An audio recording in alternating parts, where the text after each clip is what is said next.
I am standing in the governor's ceremonial room.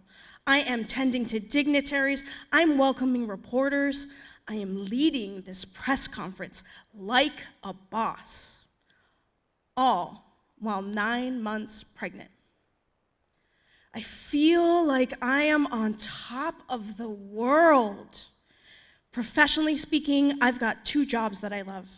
By day, I lead comms for a large state agency, and at night, I teach undergrads in topics that I adore. Personally, I am just days away from my due date, days away from meeting our first child. And my husband and I, we feel prepared. And yeah, sure, we've had those tough conversations and made those difficult decisions. Like, childcare was probably gonna be unaffordable, so my husband was gonna stay at home, work 2 jobs, my husband was gonna stay at home, caregive for our son full time, and I continued to work those 2 jobs because I love that. It was gonna be tough, but we were gonna make it work. We were gonna make ends meet and do it together. The sad reality was, because of that financial situation, we couldn't afford me taking any time unpaid, so I wasn't gonna get a real maternity leave. But again, we had a plan.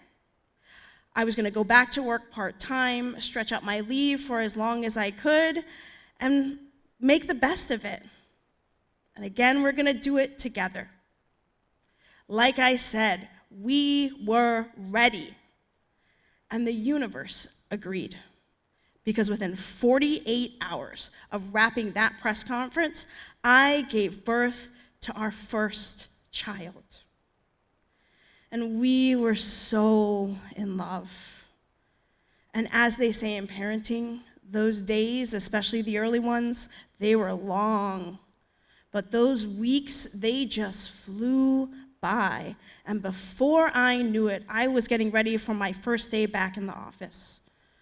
Now, it was only 3 hours of work, but I still remember putting on that dark navy dress, gray heels, and I remember vividly that it was quiet. I remember the quiet because there was nothing to distract me from the thoughts in my head, and they were not good thoughts. They were thoughts like, what kind of mom puts on a nice dress, nice heels, and goes into the office before her baby isn't even a month old? This is the first memory I have of putting these invisible weights on my shoulders. They were heavy, but I did what I needed to do. I stood tall, I stood strong, I took those weights and I went downstairs and I kissed my baby goodbye and I went into the office.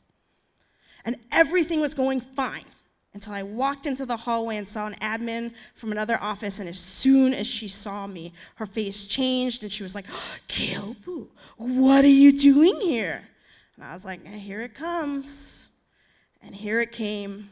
First it was that question, then a comment, then a question, and a comment, and a question, and a comment. And I'm sure she thought she was helping me, but all she was doing was amplifying those thoughts in my head until I just wanted to scream, I am the worst mother ever.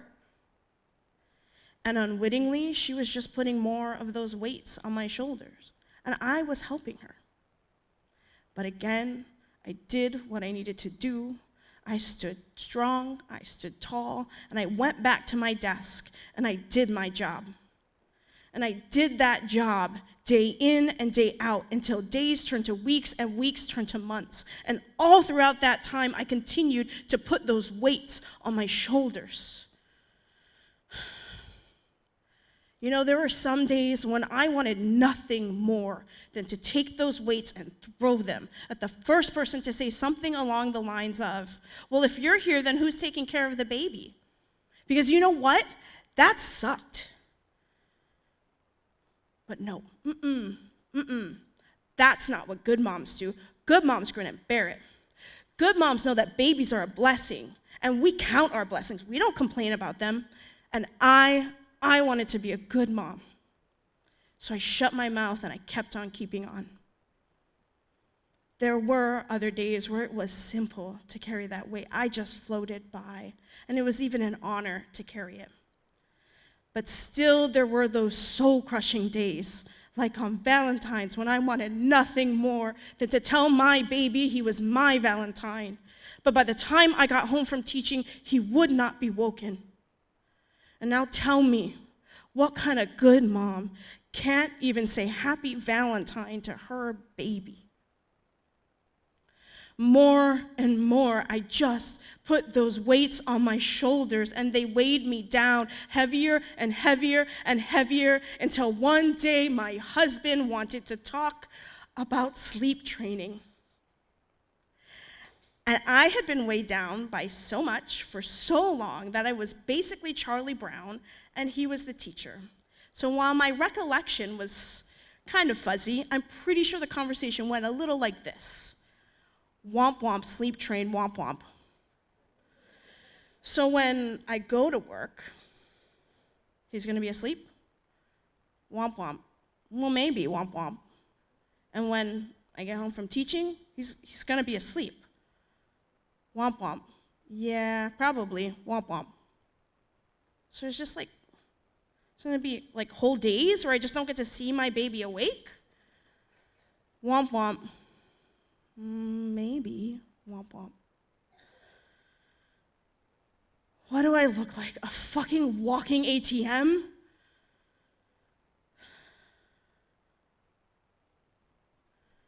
There are words that you speak that as soon as they leave your mouth, you know you are going to regret them until the day you die. It's like they leave your mouth like this puff of smoke. You watch them waft away, and you can never take them back. These are words that I said to my husband, someone who I still consider to this day one of the greatest caregivers I have ever met. I said these words because I had finally broken under the weights I had put on my shoulders. And for the longest time, I thought that weight was guilt and shame and judgment. It took me years to realize that those weights were an unsatisfied desire to care for my baby. God bless my husband. He didn't send those hurtful words back to me. Being the caregiver he was, he said silently through acts of care, I see you. Let me lighten that load. And so from that day forward, if the baby was asleep when I went into work, my husband tried to keep him awake from when I got home, just so I could have a little bit of time with him. And on those extra long days, he made sure to send me videos to help me get through it. Brick by brick, my husband was helping to lighten those loads, that weight that I had put on my shoulders for so long, and in doing so, he unearthed an ache that I could not articulate at that time. And that ache was a desire to be Peely, to be close to my baby. So in caring for me, my husband helped me cultivate a relationship with that baby who is now 8 years old. And he is sitting in this audience tonight, and let me tell you, his brother and him who are here tonight are so stoked to be in Washington, D.C. with their mommy.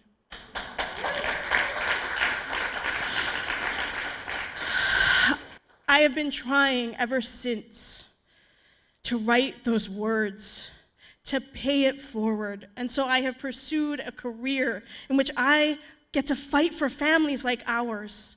And you better be damn sure that when I'm fighting for families, I'm not just fighting for more stuff. I'm fighting for policies and investments that help take these weights off our shoulders. Because most times, what caregivers need most is someone like my husband to say, I see you. You matter. Now come here. Let me lighten that load.